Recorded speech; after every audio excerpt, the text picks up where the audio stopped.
Run, river, run, run through the hills. Run, river, run to the sea. Run, river, run to your place beneath the sun. Run, river, run. Hi, this is Jan Lewis. Welcome to be my guest today. We have two very special guests from Westboro, whom I heard on WCRN radio out of Worcester. And I'm going to introduce them to you right now. It's a father and son.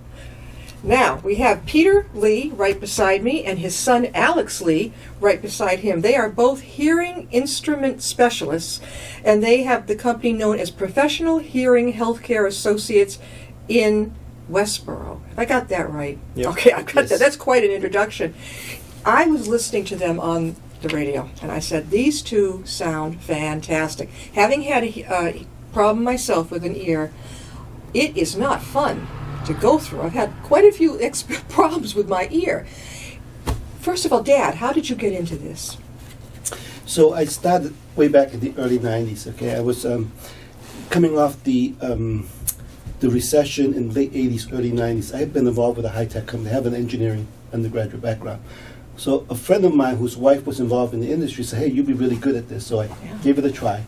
And then after about a year and a half, I started my own practice.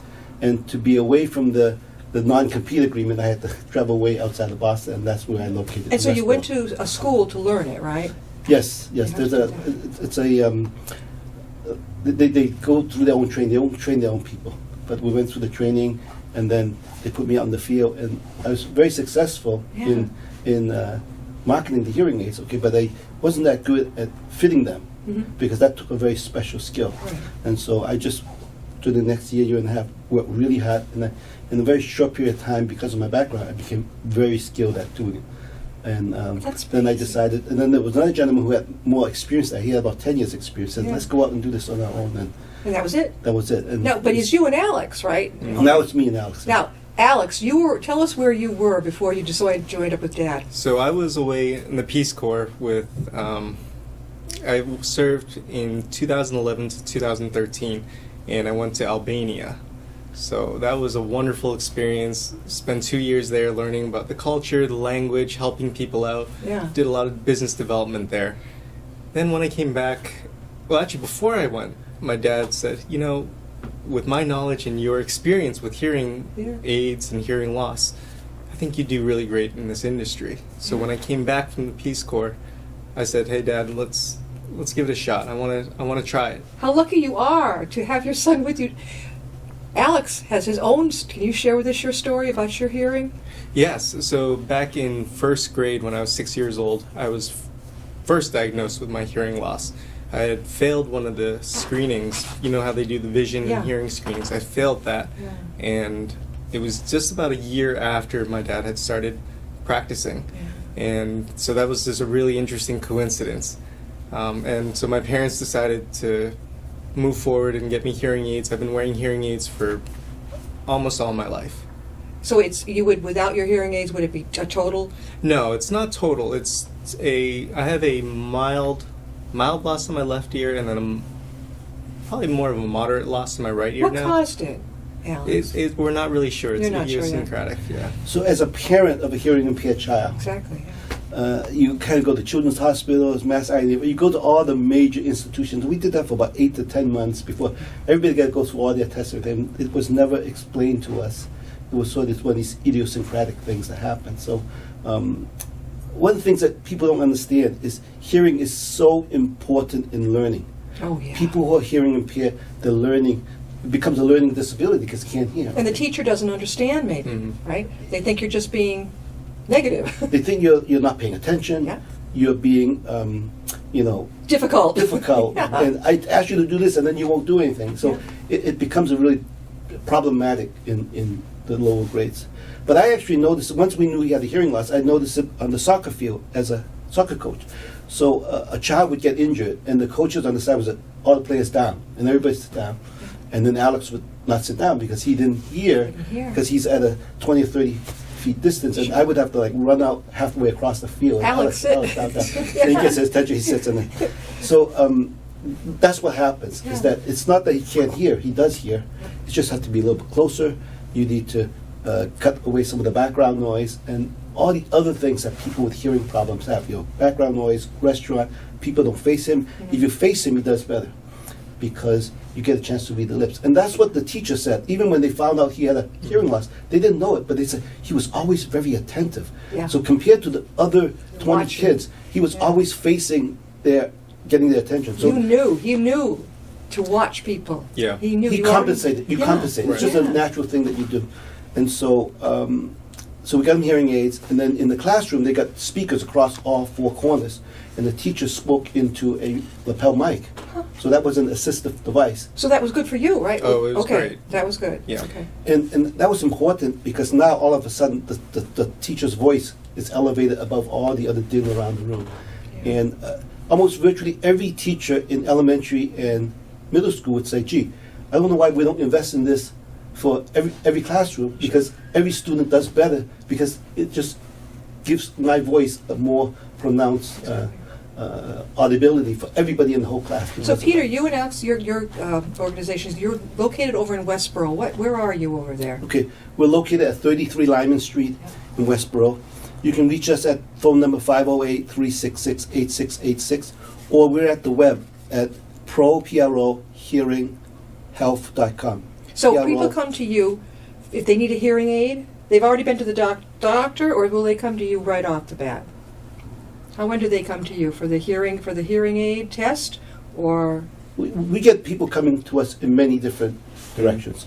We have medical referrals from some of the physicians in the area. yeah, we were just talking about UMass. Yeah. Right. So we have medical referrals from the physicians, but then our best source of referrals are from people that have already had contact with us or Right. have already been patients of ours. So they'll say, "Oh, Jan, if you have a problem with your hearing, you go see Peter Go Lee see Peter and because Alex." he's Yeah. really good." And so, but because of that, we see them in every different direction. Sure. But we're also trained to identify medical problems. If there's a medical problem that needs a medical referral, we'll make that medical referral. What is this now? They brought in something really good. What is this of now? Can you describe this? This is This their is sort of our little logo. Yeah. Yeah. So Alex is responsible for setting up this little logo. You did It's that. a- Yeah, and so we came up with the tagline, "We treat you like family." Yeah. We're just a small practice, and everyone that comes in that we take care of, we treat them as well as we can. I heard on the radio, and I loved what I heard, that you guys customize your service to your person, to the patient. I love that.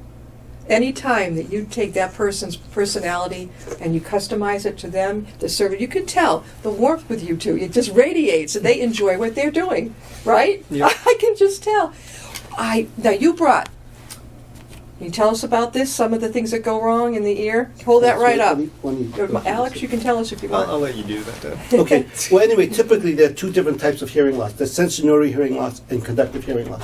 Sensory hearing loss is when your hearing nerves is no longer hearing, not triggered. So the ears send the signals into your hearing nerves, and the hearing nerve sends a signal to your brain, and that's how we hear. Sure. But if the hearing nerves are not triggering when it's supposed to, and things have to be a little bit louder, that's when people start having a hearing problem. I really don't like the term hearing loss because it feels like you lost something. Yeah. But it really, a better term is hearing impairment because you're impaired. Okay. It's a good So idea. almost everyone that we treat is hearing impaired. Because if you have no more hearing, let's say you're deaf, I can't help you. Because what we do is give you a hearing aid, and the aid helps with your existing hearing. So it's kind of a misnomer when people say hearing loss, but I wasn't the one that created these terminology back in Yeah. World War They've been II. around for how many years? We were around for 25 years, but still, they created these terminology back in the 40s after World War II. Yeah. Because when the veterans came back from World War II, the VA became the largest researcher and development. The VA. The VA. Ah, The Paul, you hear that? The VA. The VA is like one of the largest researchers of hearing, is because everybody came back from the war and Yeah. nobody's hearing like they were because they got bombs and Bombs and- guns and everything else. And those munitions were much louder back in those days. Can you hold that up and show us? A lot of people don't know what's going on in there. I had to learn real quick when I had problems. Okay, but- so this is a cross section of your ear. Okay, so for example, this is the outer ear. The ear actually breaks into three pieces: the outer ear, the middle ear, and the inner ear. hold it up a little bit, Pete. There you go. The outer ear is this part here, the pinna. And really, this is the least important part of the mechanism of hearing. And then you go into the inner ear, you got the ear canal, and you go in the inner ear where you have your ear canal, and that's not the ear canal, the eardrum. And the eardrum just vibrates when it hears sound. And it vibrates and it transmits the sound into 3 bones. So one of the trivia questions, what's the 3 smallest bones in your body? And those are the Cochlear? 3. Cochlear bone? No, there'll be the middle ear bones, the 3 bones in the middle. They call it the Okay. hammer, the anvil, and the stapes. The staped. Yeah, they Yeah. do stapedectomies, don't they? They do Yeah. stapedectomies. Yeah. Okay. So hammer, anvil, and staple. And those bones just pick up the vibrations from the eardrum Okay. and amplify the sound into the cochlea. So now I'm hearing, I'm having a problem we're going to look into, a little bit of an echo. So is that a bone echo? Is it coming off of a bone, the echo? It's hard to say what it is, but people come in and tell us all kinds of stories about what they hear, what they don't hear. Yeah. And ringing in the ears is another thing. You know, Yeah, I got it. they're always hearing ringing, and I have people here hearing the ocean and hearing the shells. I even had a person once come and tell me they heard Christmas carols in July. What? I have a friend who actually got himself admitted into the psych ward up in Framingham. He thought he was going bananas. They finally had to admit him. I think he was almost suicidal. He'd worked as a mechanic for many years, and all the grinding and the noise got to him. Yeah. He's doing okay, but he kept calling me. He was panic stricken. Wow. Yeah. But anyway, then we go into the cochlea. The cochlea is actually a snail-shaped organ, about the size of a peanut. Yeah. Okay, and it rotates about 2.5 turns. And inside that snail-shaped organ is about 20,000 hair cells. Can you see from there, Paul? Can you see that? Okay. Yeah. So these hair cells are actually calibrated or tuned for different frequencies, whether it's a low frequency or high frequency.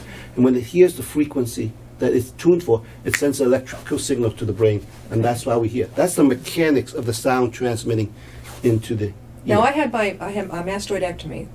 Because I'd had radiation way back in '94, that contributed to kind of was dissolving. Dr. Shao went in there over at UMass. He said it was basically just crumbling when I went in. That's why I was having so many infections and problems like that. So I've been that way. It's not fun. No, it's no fun.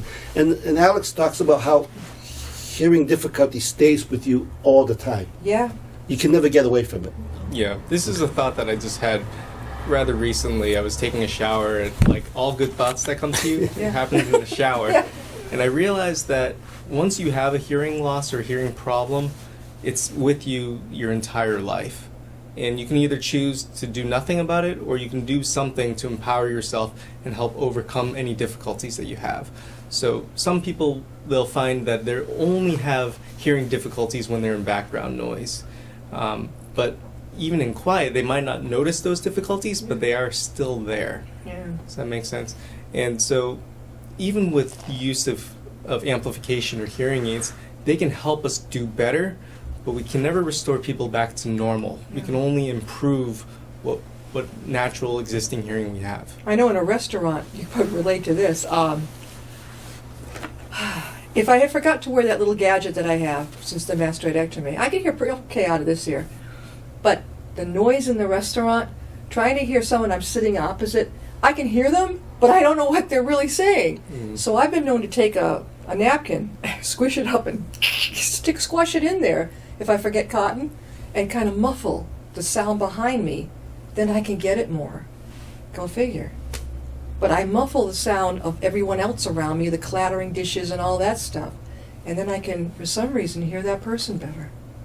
Well, that's me. Well, you've separated the signal from noise ratio. So Yeah. basically, the noise was overwhelming Oh, the signal you were trying to hear. it's awful. And just by filtering out some of that noise, the low frequency noise, it allowed you to hear the high frequencies a little bit better, which is what speech is like. We are talking with Peter Lee and his son Alex Lee, and I'm going to do the long introduction again so you get this straight and I get it correct.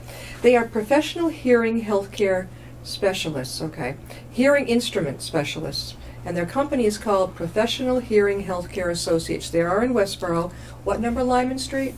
On each, We're on 33 Lyman Street, and you can reach us on our website, www.prohearinghealth.com, or you can give us a phone call, 508-366-8686. And also they are on WCRN 830 on the AM dial. Yep. When is it now again that you're on? we're on Friday afternoons from 1 to 2 p.m. Okay, so tomorrow, well, if you're watching on Thursday, 1 to 2 p.m., 830, the AM dial, WCRN, right out of Worcester. So you go over from Westboro to Worcester, and you sit right, I think I know, it's right near the library, right?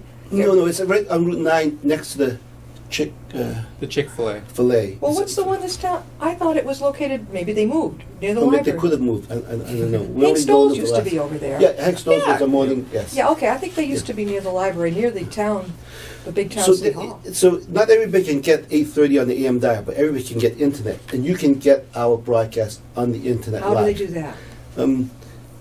I just go to the website, which is WCRN830.com or something like that. Okay. And then in there's a little click that says Listen Live. You click on Listen Live, and then you can pick up the So signal. Fridays, what, 12 o'clock? 1 o'clock. 1 o'clock, 1 1 o'clock to 2 You o'clock. can, if you can't get 830 on your AM dial, go to the your site, and you can click live, and Yeah, you got Listen it. Live, and it goes in there. Do people call in? I have forgotten. They've been asking us to do a call-in show, but Yeah. right now we've been just recording the Pre-recording. shows. How long have you been doing that? I think just about a year and a half, 2 years. Year and a half. How, Year and a half, how 2 long years. has your company been going? When did you start that? I started back in the early 90s, so about 25 years. Oh, wow. Yeah. Wow. You But I also said, when you're asking me how did I get started with the radio program, if I was just still running the practice myself, I would never be able to well, you've got devote the time But to Alex- creating the radio show, and then because it does take a lot of preparation time Yeah. to be able I to know. talk for like an hour. I know. And- I know. It really. Now, you had explained to me you were not audiologists. Right. No, there's a difference. Can you tell people what the difference is, what you do? So audiologists are more university trained and do more diagnosis for other ear diseases. Sure. We're just primarily focused on hearing loss and hearing aids. So just like the eye industry, they have the optician and they have the optometrist and the what's the other optometrist? Ophthalmologist? Ophthalmologist. Ophthalmologist. So we're like the opticians. We do the hardware and we restore hearing through the hearing aids. But we're not really medical diagnosis people. So they will except for hearing refer loss. their patients to you, and then of course word of mouth gets people over there too. Do insurance companies cover hearing aids? Sometimes. Some do. Some do. Medicaid, Medicare. Medicare does not cover it. Isn't that odd that so many people on Medicare and it doesn't cover it? Maybe that's why they don't want to spend the money. Yeah, there's a long history of why that is like that. Okay, because back when they started Medicare, they didn't think it was a problem. Yeah. And the other problem, and I realize this when I do seminars, I do stand-up seminars, and I have 5, 10, 15, 20 people in the audience, and if I look at you, I have no idea you've had a mastoid problem on your left ear. Right. Okay, and it's only when you come up after the program and say, "Oh, Peter, I have a mastoidectomy on my left ear, so I was only hearing you out of one ear." Sure. There's nothing visible. Yeah. But not only that, but the hearing impaired community are not very good at advocating for themselves. I noticed that. They're very quiet Why? because if a person isn't hearing, he just withdraws into an island by himself. He doesn't say anything. He doesn't do anything. I didn't. I panicked. I went right to UMass. I sudden hearing loss. They said, "How soon can you get here?" I said, "Now." I went right over and caught it. I'm saying in general, the hearing impaired community is not a big advocate Yeah. for that because they don't have that hearing ability. They're often intimidated. They often have lower self-confidence because they're not sure they're hearing what you're saying.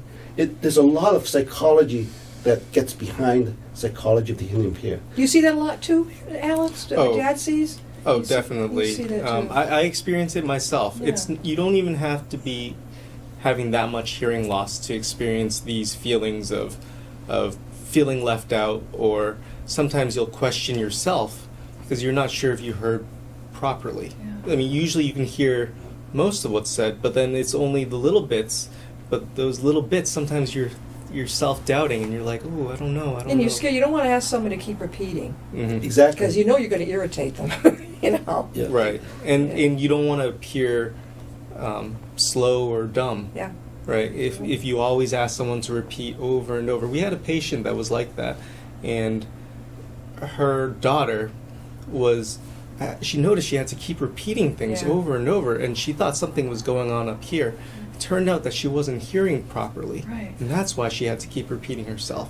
So once we helped her hear better, we realized that she didn't have any problems up here. It was just Yeah. she was having What a trouble relief hearing. for that family. So for years, the daughter had been accompanying the mother to the medical appointments. Like an interpreter. Yeah. Yeah. And she would say, gee, I would explain the simplest things to her, and I would have to do it 2-3 times, and I was afraid that she was losing it up here. Literally in 45 minutes, once we put those hearing aids in her, she was like a brand new person. And you witnessed this. We witnessed this, and the daughter couldn't believe it. He said, now that you explain it to me, I can understand it, but we never put those 2 and 2 together. So if you're out there and you've had your diagnosis, you've been to your audiologist and all, then you can get in touch with Alex and Peter, and you can take it from there and customizing a good fit for you for your hearing aid. Am I right? Yes, that's very important. Because everybody is different, Yeah. and being able to find a customized solution that solves their problem in various listening situations is very important. Very. I mean, who wants to miss what's going on? You know, I mean, especially like when you were a kid. I can't imagine being 6 years old and what is going on. I'm not understanding, you know? And the thing is, for a lot of people that have hearing impairment, they don't even realize it. It's everyone else around them that realizes it first. So by the time a person realizes that they have hearing impairment, it's very, very advanced. Did the teachers try to say that you had ADHD or something like that and you weren't paying attention? No, because I always paid attention. Oh, that's right. You were always He zeroing always right paid in. attention. Yeah, He he was zeroed right right into into their Yeah. face. Right. And he still does. Yeah. He is. That's why I think you two will work well together, because you're both very good at zeroing right in and talking, even just with me here. I can tell. And that's where you get your customized service of it. What are your hours? We started around 9:30 in the morning and we go until 5, Monday through Friday. Monday through Friday. Okay. You ever take time off? Yeah, we take time off all the time. You do? Okay. Well, I'm off next week, so Alex will watch be there, watch the store office, while I'm there. But you know, there's one message I really want to, if people are hearing me out there, and I think there's one message that is lost in the translation. Everybody gets their teeth checked every 6 months. Mhm. Everybody get their heart pressure monitored regularly. Every time you go. But no one ever goes and checks their hearing regularly. Yeah. And if there's one message I can give the listening audience is go get your hearing checked. Yes. There's nobody that's encouraging it. We're trying to get the primary care physician to encourage it. We're trying to get so many different ways to get people to get the hearing check. Because as parents, even though we had a 5-6-year-old child, we couldn't recognize that he had a hearing problem. It was going through the school system. And then if you've ever been a parent of a child with some disorder, there's a whole lot of soul searching. Like, what did we do wrong? How did we miss this? What happened? Did something happen during the pregnancy? Did something? So you go through all that, and it's a very, very difficult and challenging process to go through. And for any parents out there have gone through it, you know exactly what I mean. But even when we decided to get Alex hearing aids, the audiologist from Children's that we were working with was very surprised, because it's not like he couldn't hear. Yeah. He could still hear. You can And so you're going through with the hearing aids? I said, yes. Yeah. And she says, wow, I have to congratulate you. She said, that's less than 10 or 20% of parents would do that, because it creates a whole stigma around the family that you have a hearing impaired child. And she told us that less than 20% of the families that she takes care of follows through with But I hearing bet aids the for other child. kids didn't even know. Did they even know when you got your? Actually, they did. They did? They did. But I was very fortunate. I didn't get bullied or hassled at school. Everyone was very supportive of me, so I was very, very fortunate. That's wonderful. Yeah, that's the biggest thing, is that we were always concerned that people would harass him. But he was able to navigate. And he's grown up in the same town, so he went through from kindergarten all the way through high school. So once you've established a base of friends, then you don't get, it's when you're different and you're a stranger in town, that's when a lot of these things come up. But the fact that, you know, from grade school to middle school to high school, he had a core of friends that could just continue Great going support. Right there, right there. And of course your parents are right there for you too. Now, you're the youngest of Yep. two. through. Yes. And you've got a daughter, and he's your youngest. Did you ever dream that Alex would come on board with you? Well, I always dreamed of that, but he You never wanted it. expressed that interest. But when he came back with from Albania, Yeah. after being away for 27 months, and when he said that he wanted to join me, that was fantastic. I said, okay, why don't we try it for Yeah. 6 months and see how you like it? And you know, you can tell but how much you love what you're doing. Oh, Oh, Yeah. definitely, because people see you, and do they bring children? Are they starting to get the children in, and they can see you, and you can say, "I've been there too." Yeah. That is awesome. I mean, if my son had gone through this, to meet you, that does it. He sees another one who's like, "Wow, he looks really cool," and he's doing so good. That's so important that you're doing this. So you. again, how can people reach you? Well, you can reach us at the best way. The website is www.prohearinghealth.com. Prohearinghealth.com. 33 Lyman Street in Westboro. Our phone number is 508-366-8686. And then on WCRN Fridays, 1 to 2, Yes.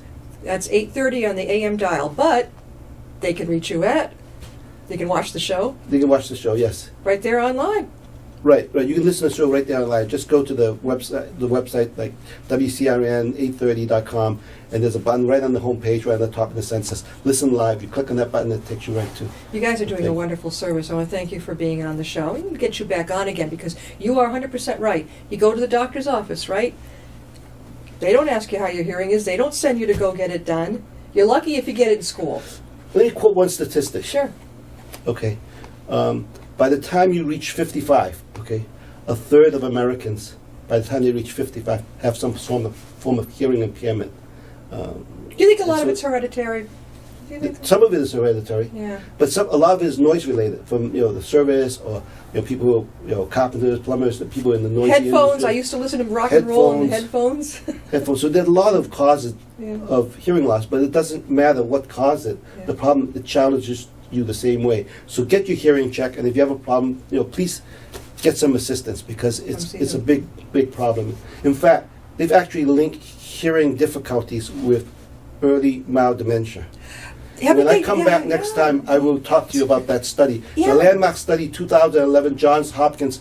It's like a 15-year study over time. Yeah. So in Baltimore, they have the Center for Aging. Yeah. And in Framingham, they're the Center for Heart Disease. Okay, so they have a lot of data there. They grab all that data, they analyze it, and they said, if you don't do something about your hearing, then it's going to affect you in early mild dementia. And they've even gone as far as to say by the year 2050, like 3% of Americans will be, having like Alzheimer's and all these other early dementia cases, and it's going to become an epidemic. And that's why there's a big push now to get people to correct their hearing. That's what I read, that sometimes they are beginning to mistake the hearing loss with Alzheimer's, with dementia. I've seen that in my practice many times. And then that lady that you told us about, Exactly. suddenly she could hear, and people thought there's something wrong with her. It wasn't. She just couldn't pick it up. Well, she was picking up, but she wasn't hearing everything. Yeah, she couldn't get exactly. And she couldn't fill in all the gaps of what the sentence she was saying to make sense of it, so she would ask people to repeat. And it's unfortunate that's what happens. Yeah, but you saw the miracle right there in front of you.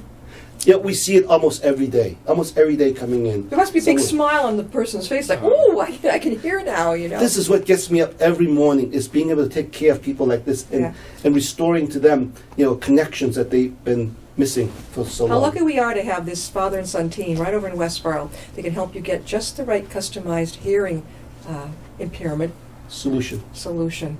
Thank you so much. We have to get you back on again, okay? Thank you very much. All Yeah, right. We'll thank see you for next having time us. on Be My Guest.